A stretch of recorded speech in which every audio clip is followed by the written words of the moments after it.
Good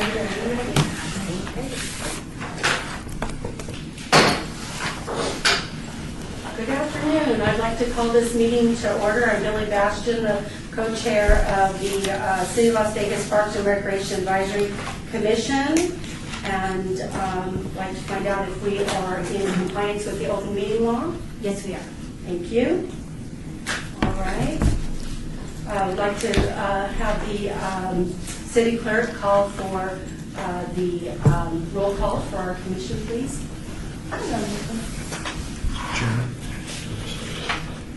Chair White? Here. Vice Chair Bastian? Here. Commissioner Sherman? Here. Commissioner McCurdy? Here. Commissioner Aker? Here. Commissioner Armenian? Here. Commissioner Lopez? Here. Commissioner Thompson is excused. Commissioner Becker is currently excused. Commissioner Tabor? Here.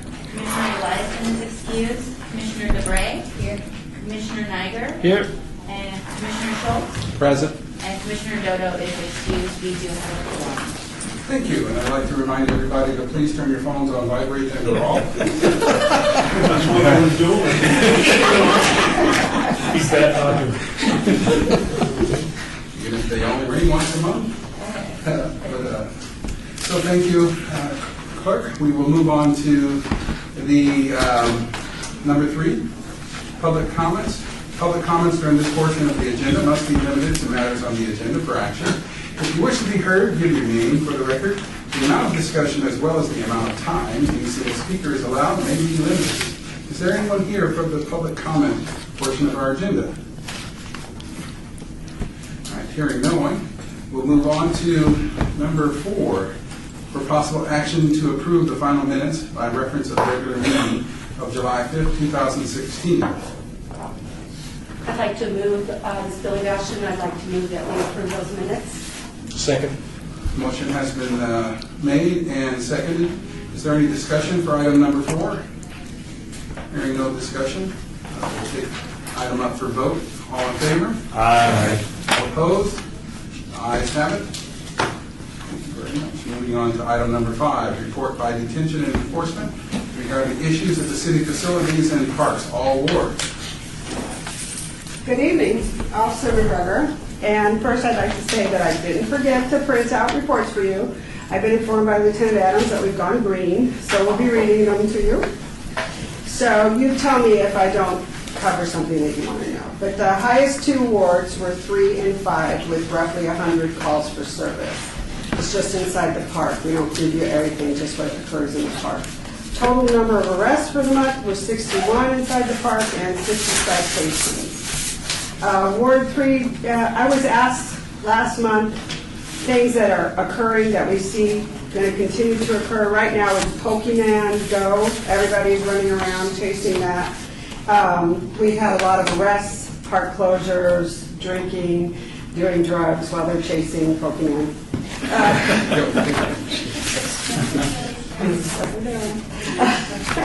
In Freedom Park at 4 in the morning when the park was closed, 6 males were playing Pokemon, and it was happening a lot of times. Metro's getting a lot of these also. People are walking around, they're not paying attention to what they're doing, they're looking at the phone. A guy with a gun tried to hold up the males. One of the males in the group had a legal concealed carry, so there was a shootout. So we had 2 injured people. The suspect, 2 suspects were arrested in a car because one was in a car, a guy jumped in, took off, hit and run, but the suspect was also injured, but no, nothing lethal. What park was that? Freedom. So, I mean, it sounds all fun and games, Pokemon, but there's people going to take advantage of it. We've got an ongoing problem at Bruce Trent. We're trying to make contact with an individual. We've had some complaints on some behavior around the children's area, going into various bathrooms. It hasn't developed into something yet, but we want to contact the person before it does. Mountain Ridge, there was an arson investigation because the skate park was burnt. They did arrest a 19-year-old, and he will be making full restitution. That's our set team. Fremont Street, the most significant thing that happened there, other than the usual, was some suspicious behavior videotaping, not the performers, but the actual Fremont Street experience. So we always pay attention to that in this climate right now with all the different things going on. Threats to law enforcement are up 300% from last month, and we're recruiting. Corrections officers and deputy marshal positions are open, so if you know anybody that's interested in looking for it, please have them fill out an application because it closes on the 12th. Any questions? So you said, Commissioner Schultz, you said that there were threats to law enforcement are up. Are these just general threats when you're in a place with people in the parks, or?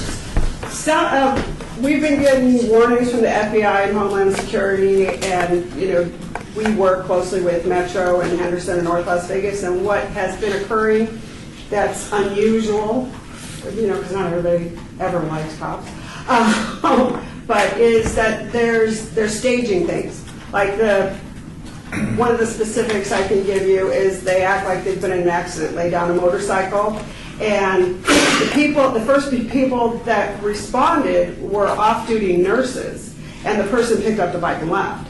And he did it a couple times, but he wasn't getting who he wanted. He wanted law enforcement when they showed up. So he hasn't been caught yet. But you have different things like that happening in different states, and it's just... It's very distressing. Yes, it is. Thank you. Mr. Commissioner Jordan, Lopez? I have a question and then an update question. You said suspicious reporting.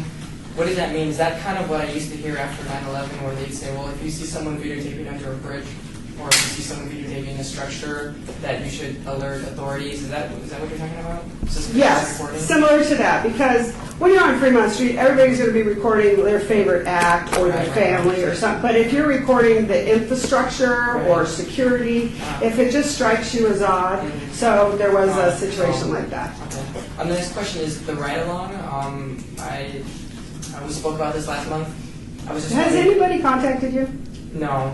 Because I talked to Lieutenant Adams this morning Okay. and asked where that was, and she's still waiting to get permission. But I said Okay. that very evening. I sent your information. So Okay. there was a hesitation there for a while because of the climate. We weren't even riding alone because so we're not going to stick you in a car with us and make you a target. All right. No, completely understandable. I think. Under the But they are working on it. Yeah. Under the circumstances, I mean, I've always liked police. I I think appreciate many of us have always supported our men and women in uniform. But I mean, if you just update me at your convenience, of course, because I think many of us would be interested in that program. I'll tell my lieutenant because at this point I have to pass it up and I don't want to. Right. No problem. Okay, no problem. And Commissioner, I have another meeting where I'm going to be talking to Timothy Schuller, the deputy, and I'll try to bring it up at that point because it's already a scheduled discussion with him. So, see if I can help him along there.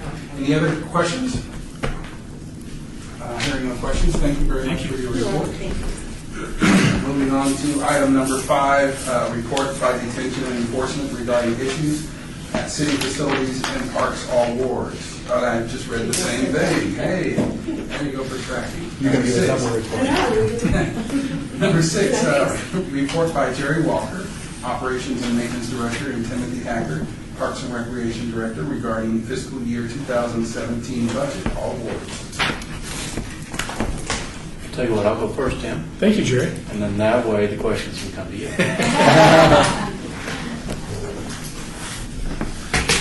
The parks and, you change your name to Parks and Grounds Maintenance, and so we've got a pending change the name of Parks and Open Spaces to Parks and Grounds Maintenance, since there seems to, Parks and Recreation, Parks and Open Spaces just invites confusion. And so Parks and Grounds Maintenance clarifies exactly what operations and maintenance does, maintain the parks and the grounds. With that understanding, I'll jump into what we maintain. There are 76 parks, 34 facilities we maintain grounds at, 23 fire stations we do the landscaping at, 45 medians with the landscaping in them. Those are not the metalwork medians which our streets crews do. And then 21 schools where we have some open space maintenance requirements. Sum total, a little over 1,700 total park acres maintained. That includes, that's park acres, 75 acres at facilities and fire stations, 112 acres in Median Islands and 82 at the school district. And so sum total, 2,000 acres. 400 of that is out at Floyd Lamb where it's undeveloped, so 1,600 acres. And so if you take the acreage back and you take the square footage and you give them consideration to what you do at landscaping around your house, once I give you these numbers, you'll see our numbers aren't too far out of whack. Our budget is $22 million this fiscal year, just over $22 million. Of that, a little over $4 million are in utilities, and so phone, water, electricity, waste removal, and sewer services. We have done, Daphne did quite a bit of work on turf reductions, and turf reductions then kind of call into question, what is our plan with the park? If you take all the grass out, it's not the same park as it would be. And so we're still looking for turf reduction projects, but we don't want to reduce turf to the point that we impact the function of the park. And so the first, that $22 million, the first $4 million is locked up and done. It's on utilities on an annual basis. After that, we have $2.3 million in internal service fund applications. And so operations and maintenance also runs the fleet services division. That's an internal service fund. And so rather than fund that separately, it's funded back to the organizations, and then the organizations fund it back to fleet services. And so basically we bill for vehicles. We bill a monthly rate for maintenance. We back bill the fuel with a multiplier to provide for capital replacement. And then we have a capital collection fund on every vehicle. So that when it comes time to be replaced, the funding's already collected for it. And facilities, similar thing, they bill on a square footage basis. And it's an allocation to the department or the division, which is made with an understanding of what they're going to spend, and then which goes back. And so it's not a variable expense that we can eliminate. If we eliminate cars, then budget gets eliminated with it. And so we don't run a surplus of vehicles, but we can't run a shortage of vehicles. And so again, that is, I'm sorry. So quick question, Commissioner Schultz. So these vehicles are for use citywide. They're not unique just to the 2,000 acres. Are they just total for the city, or just dedicated to the activities of 2,000 acres? Well, each division has its own assignment of vehicles. And so parks, I'm not sure, we got 100 vehicles, 120. There's 1,500 items in the city fleet. Okay, so but it's citywide. It's citywide. But it's managed out of your area. Yeah, there is a fleet services division. They have 2 garages, one at the east yard, one at the west yard. And again, they have 3 different internal service funds. One to provide for the maintenance operations, one to provide for the fueling operations, and one to provide for the capital operations. Really, the way the fleet internal service fund is run is a very good example of how everything should be run, because I collect money for future expenses. And so we don't come in each year and ask for money to replace a vehicle, because I've already collected that money over the last 10 or 12 years. And then I don't allow divisions to replace a vehicle just because they want a new one. My vehicle is old, the seats are ripped. Well, tough luck to you. You should have ripped the seats. Your vehicle has 60,000 miles and you'll drive it for another 50. And so there's control there. There's somebody saying you didn't know. No, you can't have a Hummer. No, you can't have a 4-wheel drive. No, you can't have a Lamborghini. And so there's that control. And so it works nicely. And then there's also, when the vehicle's replaced, you have a savings account, and I expend that money on your vehicle. And we actually added this year capital recovery for the fuel tanks, because we see fuel tanks coming out of service in the next 5 to 6 years. And so that we don't have to come to the table 5 years from now and say, woe is me, the service center just went down. I have to have $1 million right now. We're saving that money right now. And so fleet runs in a very good manner in that aspect. And I mention that because we want to start trying to do life cycle analysis on all the city's assets. And so anyway, she has to pay into that ISF. Same with IT. And so in the Information Technologies Department, they have an enterprise fund, and money is allocated to us to be given back to IT. And so that's $2.3 million. That money is pretty much fixed. There's not a lot of flexibility. I'm sorry. Jerry, Chairman White, the commissioners, are you finished with your presentation? Because I want to give the commissioners an opportunity to ask questions. Let me run through. After you finish through your. Let me run through. I got about another 60 seconds. Let me finish up real quick. The next category is salaries and benefits. Parks has approximately 140 employees. Our base salary wages are not that far out of industry standards. In the Parks division, maybe a little more, since Parks is traditionally low paying outside. In the trades, no.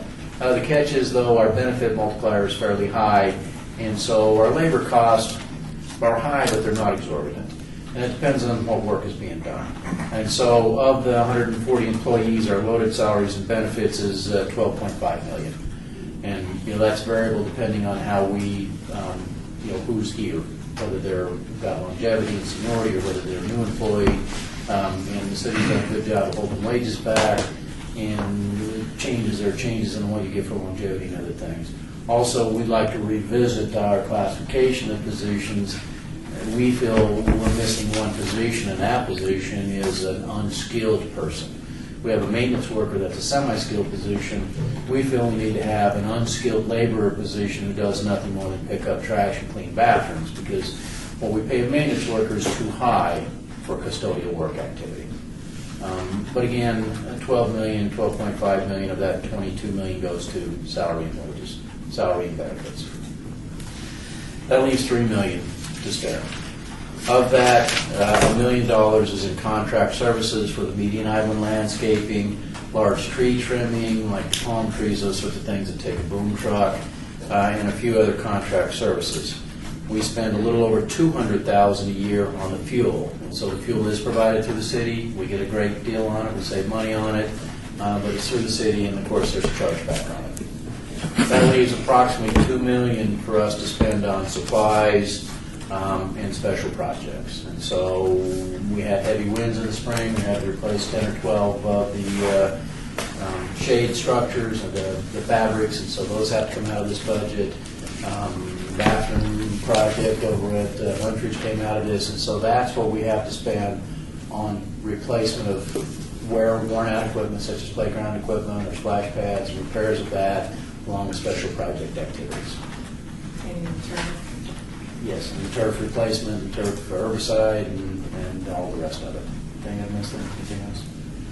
Yeah. And so that gives us, that's what we have. And so what we have to try and address additional needs. First and foremost, the parks need to be kept in good operating condition. We can't have splash pads that don't run. We can't have broken concrete panels that are a trip hazard. We can't have irrigation that's not serviceable. And so first and foremost, they need to be kept in good operating condition. After that, the question for us is what additional resources, how can we carve a little here, carve a little there, use some of this money, how can we plan ahead for replacements rather than replacing the shade structures after they've blown down the street. And so it's incumbent upon us, and I think Daphne did a fine job on getting a lot of projects implemented. I think it's incumbent upon Rosa and I now to do longer-term planning in terms of the capital assets in the park. And so we shouldn't allow them to just fail. How do we plan for them? And then the second issue is we need to do more project-related activities. And so that we come to the council office or we come to the Parks and Rec Commission and say, here are the projects we have planned this year. We're over Stewart Place Park, there are wall issues, and we're over there right now addressing the wall issues. We replaced the shade structure, and we're doing this and this. And here's what we plan to do. Lorenzi Park, we have some growing issues out by the softball fields, and so we proposed a turf reduction project. Rose and I went through that this morning and started making a list because it goes on her performance evaluation for this year. And we will bring the list to the next meeting and share it, say, here's where we've identified projects we think that need to be done. And as you bring up projects and say, you do this park, can you go do this? Then we'll try and add that to our project list. And so what we want to do as part of our efforts is to try and focus on a project-by-project basis so that you see discrete individual activities occurring and getting accomplished. And we also want to support Mr. Hacker to the very extent that we can. We believe strongly in his leisure programs, especially things that bring, support Las Vegas as a destination location. Thank you, Mr. Walker. Your contribution to the city of Las Vegas is greatly appreciated because it all adds to the quality of life and the ratio of parks that we have towards the population that we have here in competition to whether or not this is a place that people want to come and live. So thank you for that effort. Mr. Chair. We have three other questions that we're going to have, or that I've already cited. Commissioner McCurdy, Lopez. I'd like to say this to you, and this may be you and Mr. Hackett. I'd like to bring this back to the forefront.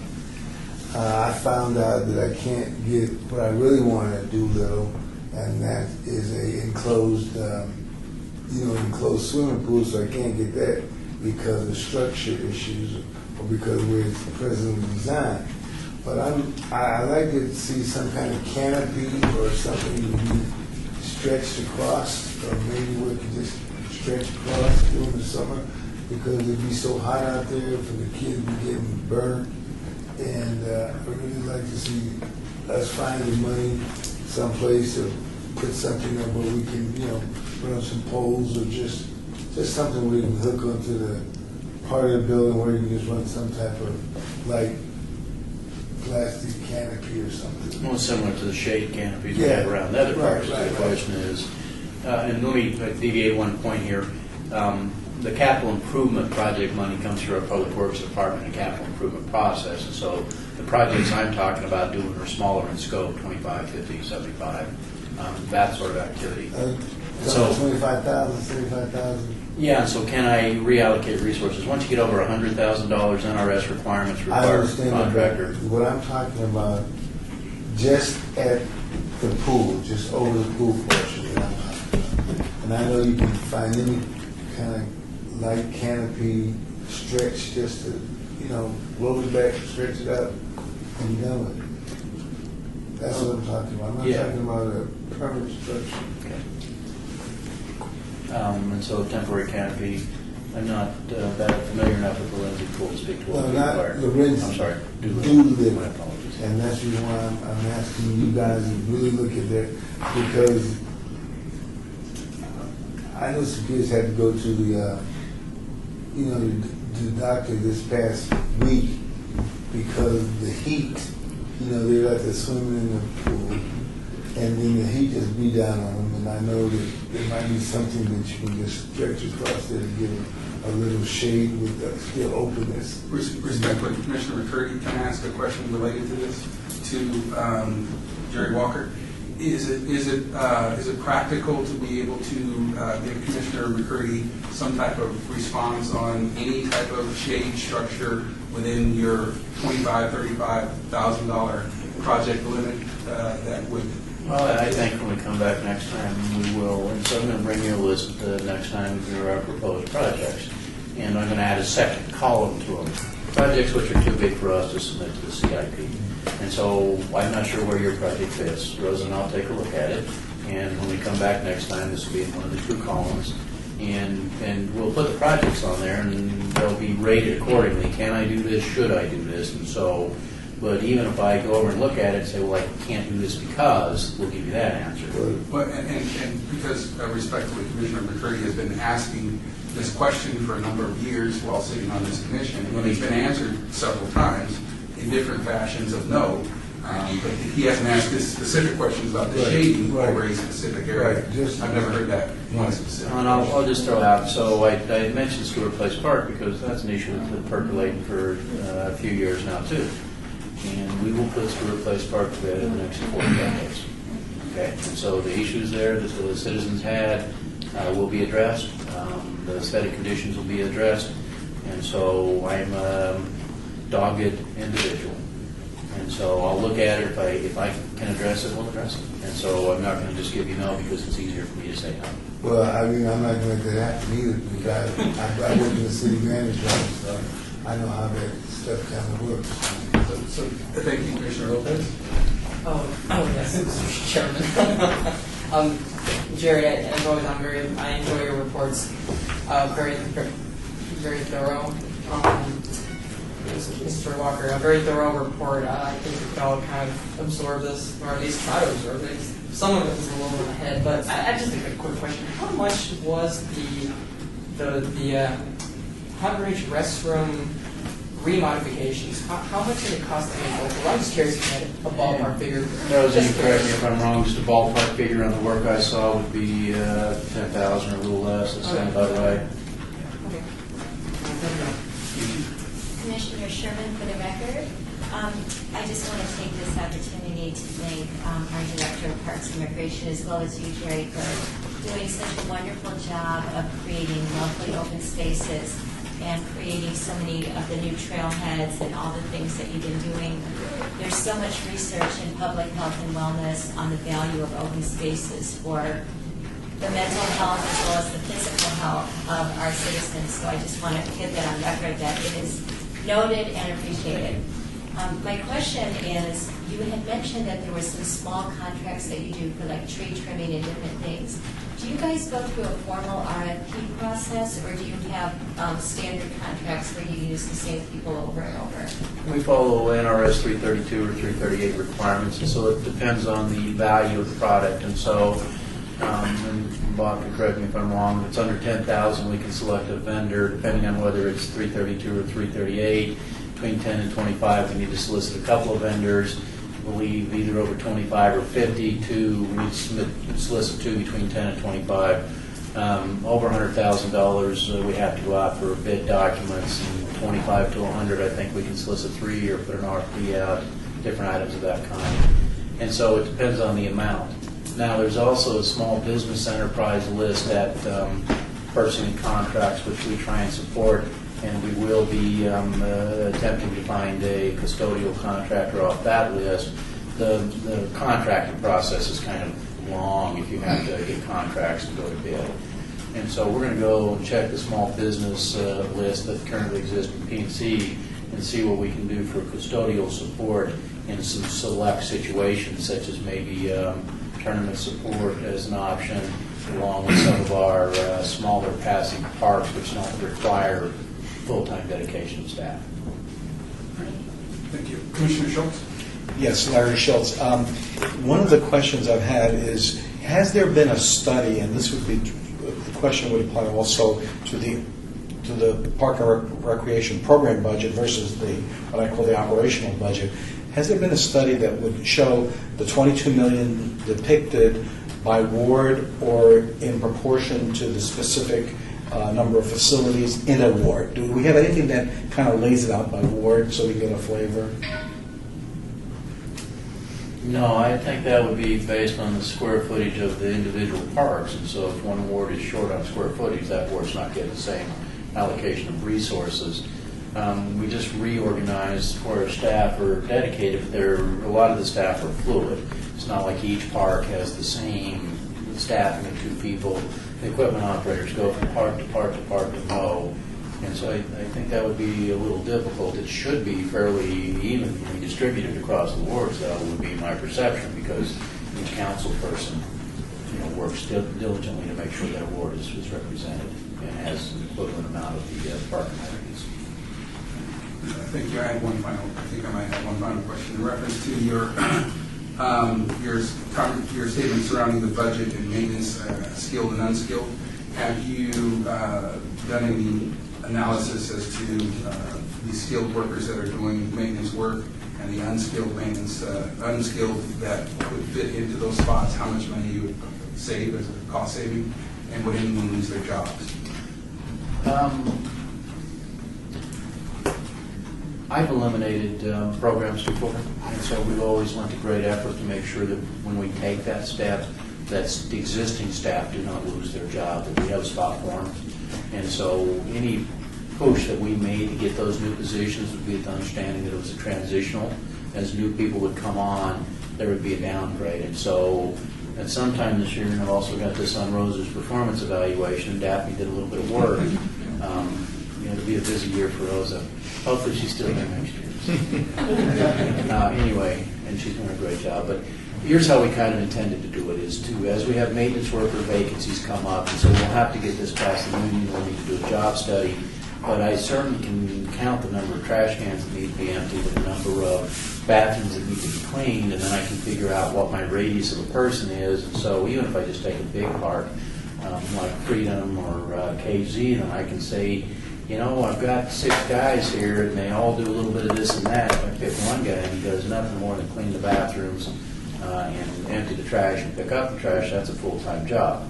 And so if I bring that guy in 6 grades lower than a maintenance worker, just for example, if that could be agreed upon with the union, each grade is 5%. So it's a 30% reduction in salary, and since there's a benefit multiplier on that, it's about a 50% reduction in loaded salary. And it is still a job that we will get candidates for. And so what I see right now, and the reason I'm proposing this is because I also have the maintenance workers of streets. And every time we interview, we get a good group of candidates, but we have enough positions that a lot of times we hire people in, I think, at a position in excess of what their skill level was. So I would like to see another position. That's maybe a long stretch. Again, it has to have HR buy-off, city manager buy-off, union buy-off, but that's on our queue this year to try and come up with what we're going to call would be a landscape laborer. Now that's a little of contradiction with the standard term for laborer in this valley with the laborers union, because in Las Vegas, in the construction industry, a laborer is a semi-skilled individual. We call that person a maintenance worker. So we think we need an entry-level position. We think our maintenance worker is not the correct entry level.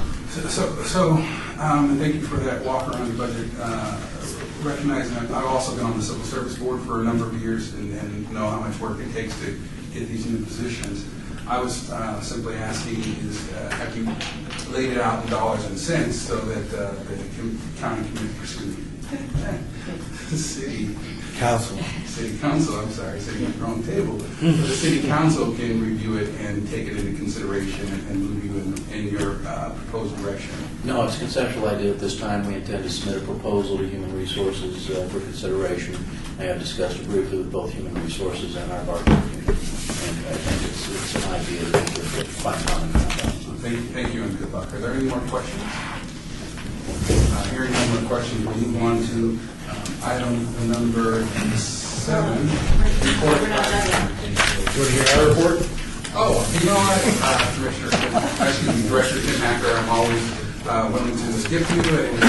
That's fine, you can skip one, just hit number 8 if you'd like. I apologize. That's all right. Chair and Commission, John Fidar, as our financial analyst, is coming around handing you some information that he'll be going over. You'll find that our total budget, both general and with our special revenues, almost mimics that $22 million number. So,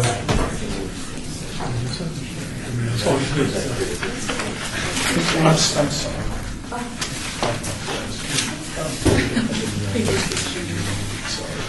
So with that, has everybody got a copy? We'll let John run through the big numbers and categories like Jerry did, and if there's questions, we'll try to answer. Okay. Good afternoon. John Fidar, Budget Analyst, City of Las Vegas, Department of Parks and Recreation.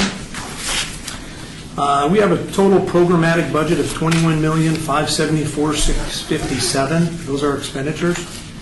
Our revenues budgeted $6,041,498. Of the $21 million in expenditures, $19,376,000 makes up our general fund budget. Of that, salary. Just can I interject real quick, just for everybody to understand, the general fund is one that we compete with all other services provided in the city. We compete with like safety, fire, and Metro, and Jerry's group and everybody else for those dollars. So the general fund is again the big pot of money that we all compete for.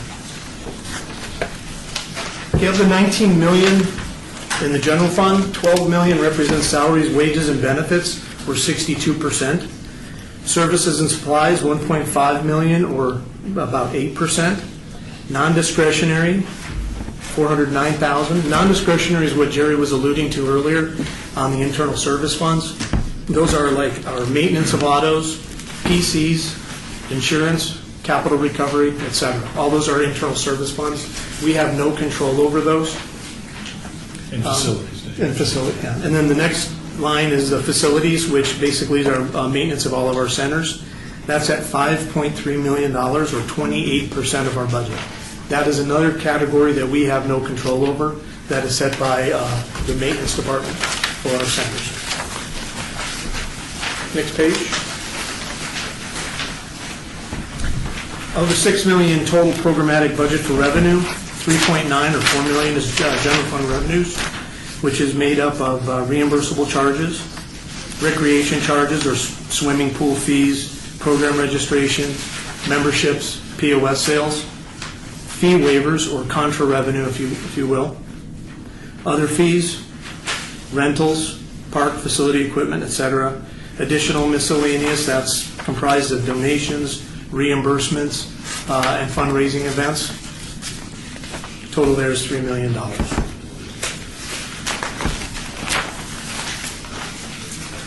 So the remaining budget of the $21 million is in our special revenue fund. That's $2.19 million, and of that, municipal sports makes up 1.9 of it, or municipal sports unit. Corporate challenge, $119,000. John and Lily and Black Foundation of $109,000, and the Darling Foundation of $50,000.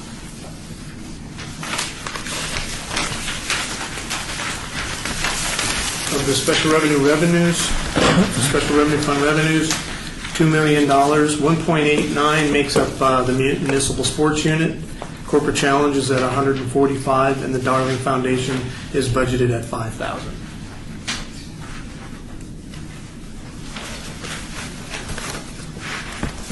That's the budget that we use to, program all the activities in our centers to help pay for all the centers. As you can see, it mimics very closely what is devoted to operations and maintenance.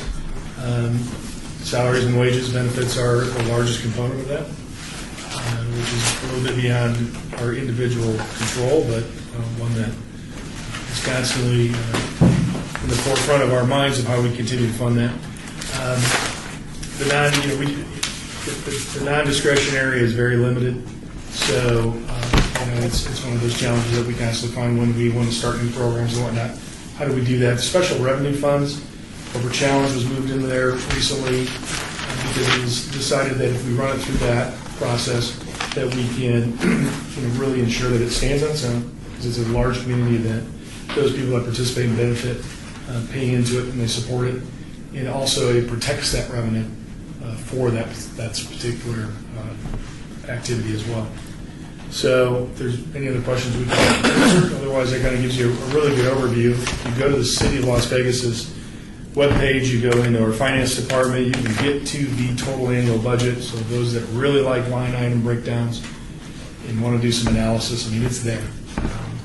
It's something this city really does well, is gets information out there so it's readily accessible. Commissioner? Go ahead. Tim, will you just, Billy Bastion, will you just talk a little bit about the fee waivers and what comprises that figure there? Right. So we have, ongoing relationships with Clark County School District, with other state and local entities where we use each other's facilities from time to time. So we have longstanding agreements that we waive fees for that type of use. So that's a big component of it. We also have, as it's mentioned, we have wards. We have city council members that support activities in their wards. And so there's an activity in the center that is deemed beneficial to the community as a whole. The council member may be enlisted by the person that is promoting that event or activity to partner or otherwise sponsor that event through waiving the fees. And that's another component of that. All right, thank you. John, am I missing any? That's really the big component. Commissioner Aker? Yeah, Commissioner Aker, on the Black family and the Darling family, is that a yearly? Yes. What was the question? I'm sorry. A yearly expense or money drawn and dedicated, yes.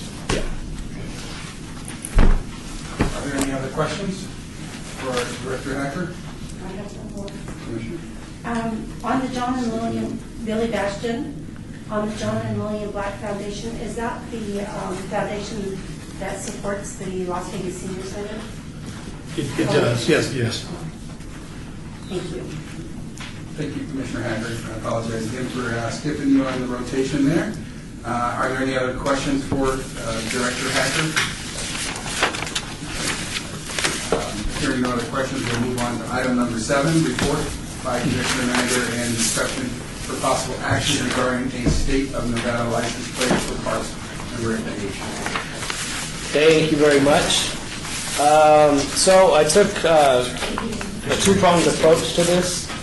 The first naturally being, you just kind of take one and pass it, being the DMV, because they're the one to manage all this. And I also took the legislature approach because I happen to have, fortunately for me, a good friend who has been on the scene in Carson for a couple decades, and she knows everything and everybody. So I tapped her for a little bit of resource. The first being the black and white in that DMV packet that's being passed around. Basically, there's an application process. There's 2 tiers. I want to do a better job understanding the 2 different tiers between the difference in the bond amounts, the caps, and the active registrations. But you apply, you do have to put up a bond, and then you go onto a waiting list with the legislature. They do publish their waiting lists. This application process is geared towards nonprofits. So whether there is a difference or would be a difference, or I could have a little more freedom to make progress, or someone from the city would, I don't know. Apparently there's Nevada law that states 30 plates at a time in circulation, which is why the list exists, because as plates get discontinued, then they bring the next ones in circulation. So that's the information I've gathered on the DMV side. On the legislature side, I do know now that the last time they had a meeting about plates was October 28th of last year. It is a regular process. Nothing has really changed. They discontinue plates, they discount or audit nonprofits to make sure they're complying with state laws, all that good stuff. I know who the players are now to contact them, and I can, whoever cares to know, I've got a list of the names here, so we can freely contact them to further discuss some things. And one interesting thing I learned, because I was at the DMV, I had to go because I got a vehicle. I talked with an employee, and her perspective was, if it doesn't look good, it's not going to sell. It doesn't matter what organization it is. So there's they really are vanity plates for a reason. So you'd have to. It doesn't matter what the cause is. If I put a basketball and a baseball bat on the plate, it's not going to sell as much as something that looks cooler. That's probably why, or she attributed the Las Vegas plate, the success of it to that. So that's where it is. I did not contact any of the legislators, obviously. It's not my role. But I would request, I suppose, that we get our name on the list. However that is, start the process, and I'm willing to do that. I don't know what the process was for the Las Vegas plate, but I'd be willing to talk to those people to gather more information to see how it was for the city. And if not, I'm always good at asking for money. I'm a broker, so if there's anything I can do. Oh, that was another thing. My friend, gave me some contact info to some folks at several levels, all the way up to Harry Reid's office, who are very good at knowing about grants and all that stuff. That's obvious. I don't know if the departments have somebody that constantly pursue or look for federal grants. But if I can help in any way with that too, I would do that as well. So that's all I have. So thank you, Commissioner Niger. First of all, thank you again for presenting this item for this agenda. And personally, if there's anything I can do to work with you on this project, I'll team up with you and commit my time and resources to any type of formats that present a sellable plate, whether it be competition or whatever we develop that maybe as a subcommittee. Okay. Director Hacker. If I may, just so we don't get too far ahead of ourselves, is this body has specific expectations as established in our city ordinance as far as what you do and what your intent is, and you're to advise also outside of naming parks and making recommendations of that. You're to advise and make recommendations to the city council. You can't initiate or take any action really on your own. So I just want to advise against Well, you did not get too far ahead of yourself. Should you petition your city council members that appointed you, by all means, if this is something you feel strongly about. The way, just how we work as an organization when it comes to dealing with the legislature in this state is very strategic. And we have at least 2 full-time dedicated staff members that do nothing more than lobby, or 2 full-time lobbyists. We also, when the legislature amps up, there's outside lobbyists that are brought on. The team, as well as directors and other staff members, get involved. Prior to that, in fact, prior to today, there's already been a legislative agenda and approach laid out that the council has reviewed and has given their support to for the staff, just so you're aware. So even though there's a process through the DMV, it would be viewed by this city organization as a legislative initiative that they would, city council and the city manager's office would want to have a lot of time to consider the ramifications, because one thing I've learned since being in this state since '06, there is nothing easy, and you may move something forward and knock something else back 2 steps. And so I don't want to discourage you. I just want to make sure that you advise and counsel and work this through your counsel's office to see what kind of support. Commissioner Becker? Director Hacker, so my understanding would be is that the commission could go ahead and conduct the research as been done and find a great job on that. And then once that's done, maybe discuss it with the department to make sure that it kind of fits with the department view, and at the same time, talk to the city council to make sure that this is something that we want to pursue, or perhaps we find alternatives that might be better suited. Is that correct? Absolutely. Okay. So, yes, Larry Schultz. So, Tim, I appreciate what you said, because it kind of frames, our engagement here. But obviously, when I look at this, I say, okay, the end state is to raise money. And this is obviously not just the city of Las Vegas plate, it's a state of Nevada plate. And so I think in order to look at this from just a city perspective, which is really what our role is say, like, what's the bang for the buck here? How much money are we talking about? Because I think before you can engage a lot of people in a lot of activity, at least from the city of Las Vegas and the council, you got to say, okay, I think we could project we'd get this piece of the action. So that's like a projected revenue or projected sales of plates over X amount of time, and that'll yield X amount of revenue, and the cut for the city of Las Vegas will be Y.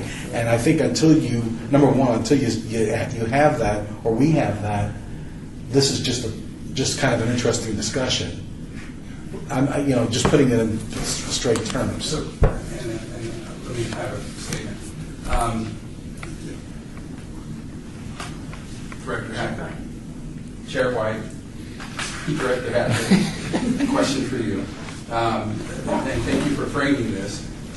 My question is, could we at some point, because could it be a side project for a resident in the city of Las Vegas to take on after now Commissioner Niger has brought it up, and then do all that research independently as a citizen, and then at some point present it back, or if it wants to be or could be a item on the agenda, we talked about as to whether or not it's viable. Having done any of that type of research, any research is done, it could be done as a private citizen. Well, luckily we have legal counsel here, because when you're appointed to a board or a commission with specific duties, I think you'd be walking a fine line. You'd have to consider as far as the appropriateness of saying, well, I'm a citizen and I'm doing this, but your intent started and stopped here at the board level. Again, I'm not trying to poo-poo anything. I think before you would put a lot of effort into it to do that kind of analysis that Commissioner Schultz is recommending, that you at least start having some conversations with your council members and tell them if it's something you're enthused about, that see if they're enthused about it. Because honestly, one thing in learning about this, just to finish, can't emphasize enough. In this state, that legislative process, you have to be very strategic, and it develops over a long period of time. The Centennial Plate, that's what you're talking about. It's not the Las Vegas Plate, it's the Centennial Plate. Right. in the Centennial Play for the city of Las Vegas does bring in a pretty Healthy amount. heavy. Couple million a year. Couple $1 million a year, which benefits ongoing city operations and benefits the Centennial Commission, which then benefits specific events.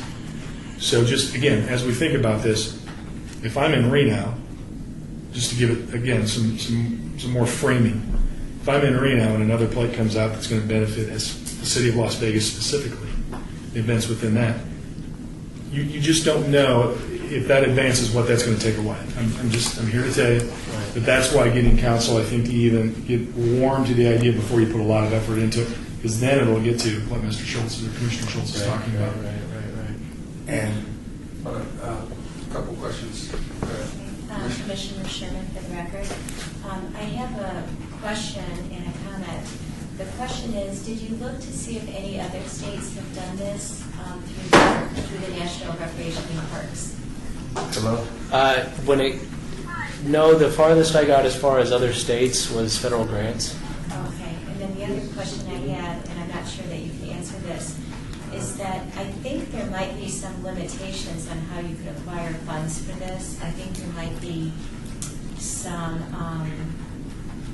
ordinances that prohibit us from raising funds for this. And I'm just wondering, have you had any thought of how you would come up with this kind of money for the second? The bond?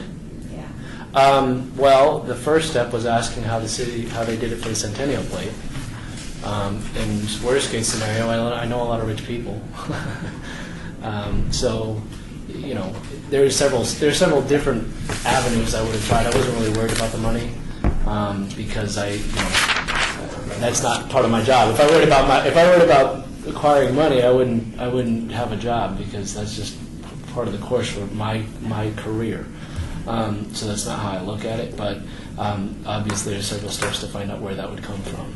I think my bigger concern, big picture, number one, I'm getting paid enough to do this work. The bigger picture is the logistics of what you just said as far as you start getting territorial. Does it end up being a city plate? Does it end up being a local plate? I don't know. Could it evolve into something that becomes a legislature issue that got pushed initially or initiated at the city level and just became a state thing, and then wherever the plate got bought and wherever it's being driven, that's where the money goes.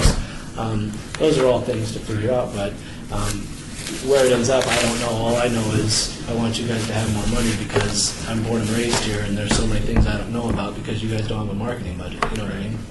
So. Thank you, Commissioner Becker. And Director Hacker, Commissioner Becker. So if I'm not mistaken, though, I mean, doing the research is perfectly fine for commissioners to undertake, right?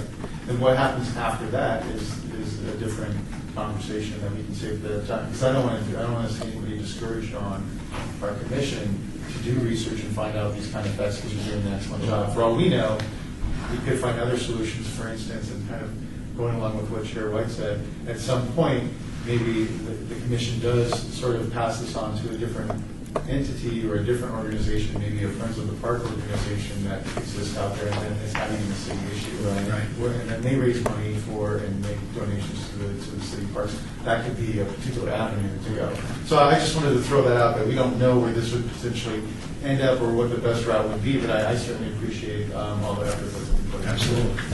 So, Commissioner McCurdy. I like to say, and maybe the easiest way to do it, that if you did the research, there's an organization called the League of Cities.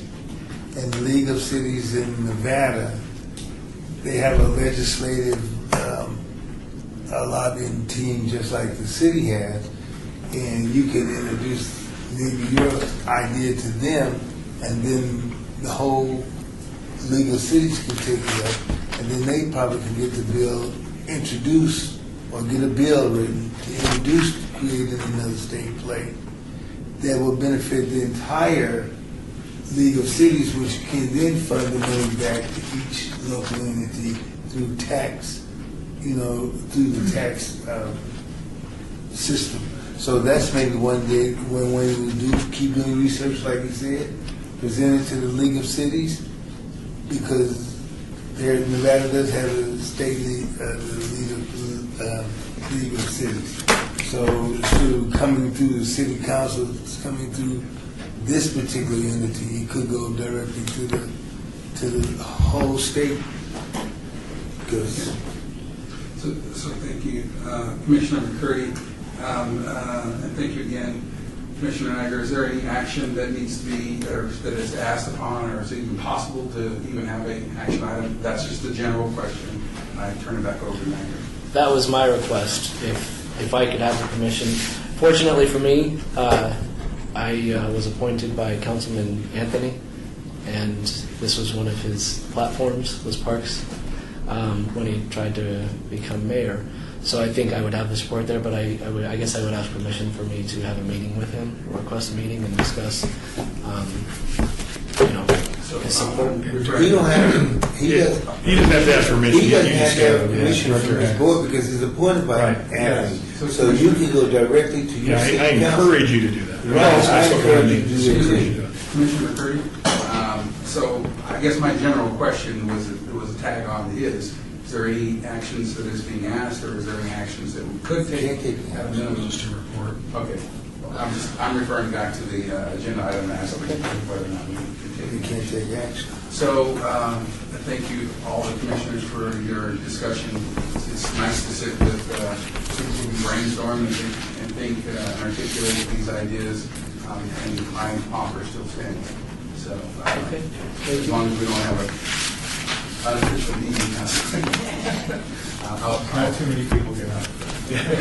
Well, again, just, Director Hacker, well, even though it says the way that the agenda item is written, because that's how the clerk writes agenda items as possible action, again, I think it's, this idea or concept is kind of outside of what you're empowered to do. However, you're all definitely justified in taking this idea and this research, talking to those who appointed you, and seeing, what support, what concerns, what, again, and I'm not trying to poo-poo at all. I mean, if you find more money for Jerry and I to spend, we're going to spend it and provide more service and improve parks. It's just, this state, having worked in other states, I'm just here to tell you, and those of you who are on this table that have worked in that legislative process, hopefully appreciate that everything is very much with a lot of strategy and forethought. So that's the song. I understand what you're saying. yeah, there's blowback for achieving something new, Because it's something money. old on the table. And so I appreciate that. Just one more comment that I echo with Tim said. I was kind of thrown into the foray of Carson City politics when I was 16, and I ended up working for Bob Coffin during the 75th legislative session. I was there, 2008, and things are pretty wild up there. Like you say, there's a lot of thinking and action before things happen. We're talking some years down the line, and I think that's applicable to the city. I know that's how it works here. I used to work here at Goodman too when I was in high school, so I've been here too for going 9 years involved in this type of thing, and I know that it's not easy. But I commend what you're doing. We as a group collectively really support what you're doing. I like what you're doing. But again, if you can consult with your councilman, I would be there all the time. I talk to Bob all the time. He's a friend of mine for many, many years, and I think it would behoove you to go and do that. And I think you can go far. I think you can. You just have to really work at it. So, best of luck to you. Well, I'm young enough to feel like I have time, so. Yeah, I'm Commissioner Becker. Commissioner Niger, too, I would encourage you to continue to ask that different reports and updates be provided to this board on occasion so that we can track the progress and at the same time offer some additional ideas and thoughts along the way. So, as it develops, and I think that's excellent. This is a perfect place, a great start to look at something, potentially an exciting program. Yeah, nope, I agree. Thank you. So, if there's no further questions or statements surrounding item number 7, we'll move on to item number 8, recognizing the timeline that we do have Director report by Tim Hacker, Parks and Recreation Director, regarding upcoming department activities. If I see that time in there. Thank you, Chairman, Commissioners. I'll definitely make it brief. It's the dog days of summer, so as with almost everybody else, things outside of our summer camps, which are very busy, flourishing in all of our centers. I think at the year, when we get the year-end report compiled, which should be in later September, we'll bring that back to you. I think the numbers for camp have grown again over last year, and each year it seems to grow. So our staff is really busy, trying new things and trying to garner new participants. Leagues and things kind of slow down. It's just a slow time of the year. Maintenance is really on the forefront with the grass fields will be coming down for overseed and preparation to keep them healthy and rejuvenated. So that takes some of our fields out of play and basically out of stock. So, it is a little bit of a slower season. We recently had a retirement, wasn't expected at this point in time, but Joe, I'm going to give you the Midwestern pronunciation, Weichert. I think it's Wichert. I grew up with Weicherts, spelled the exact same way. But he was able to find a job opportunity, and he left us yesterday with 30 years. And he had bought 5, and so he is retiring officially and taking another position with another company. We wish him well. So we have 4 full-time positions open right now. We're in the process of creating lists and going through the recruitment to hopefully get our friends on the Civil Service Commission to approve those lists. Hopefully in September is what we're shooting for some programming professionals, and potentially even we're creating a list for senior programmers as well. Those are the terms we all like, right, Billy? But it's not the official titles for those positions. So those are going out right now, and I think we're even in the process of trying to hire a customer service representative off an existing civil service approved list at that point in time, or at this point in time. So that's kind of exciting. We potentially are going to bring some fresh new blood into the department, and hopefully some opportunities for people to grow in their careers as well. So that's what's keeping us busy right now. Thank you, Director Hacker. I heard a statement about going green and reports, and I was just wondering if the detention report was sent to us in electronic form. If it's not with the agenda, I can't send it. And if they don't prepare it until the July was prepared just today, so because it would come after the agenda is already out, I can't send it to you electronically. I can now. Once the meeting is over, if you'd like to see a copy of it, that's not a problem. So can you? We'll get in the habit of doing that. I think that we go in the habit, we go out of the habit. So this new term of going green affects us without because it creates a gap in communication. So I didn't want to blast her, and I didn't want to blast you. I just wanted to ask the question. Just get you the information. We will. So, Billy Bastion. I just, for the next agenda, if I could just have an update on the progress of the Bob Baskin Park renovation. We'll do that. We'll do that because we just ourselves have been through a series of meetings to learn about. Oh, okay. Well, then it's perfect. Progress. I'm a park ambassador there, so this is of interest to me. And then also, I just want to commend a shout out for the Cimarron Rose Community Center. My 2 grandchildren that are here today are both participants of that particular center's summer camp program. In the past, you've heard me give kudos out to the Maribel Center, and this year they went over to that place, and they're really doing just a really good job in that facility. It's a smaller facility with less amenities than the larger facilities such as Maribel with gymnasiums and a gymnastics room and so forth.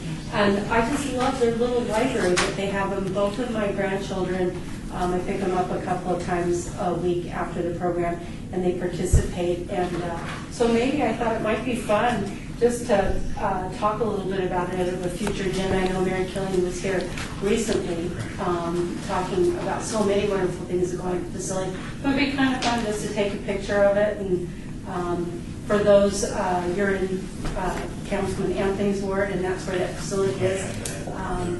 It would just be fun, I think, to share that particular program that Mary has done at that facility. It's kind of unique. If I may, well, we actually highlighted that in my weekly newsletter not too long ago, so we'll send you that as well, so you'll have the highlights. It comes with some pictures. And, I think the picture kind of describes it better than the words. It does. It's a volunteer-free library, and they just have these stands that they repurpose some of the old garbage, freebie newsstands that you see on the strip and things like that. And the facilities did a fantastic job. They look really nice. It's a national program, and Mary found that on her own and looked into it. So I'm bragging on Mary. I mean, this is a 26-year member of our team that just recently received the City Manager's Award, annual award.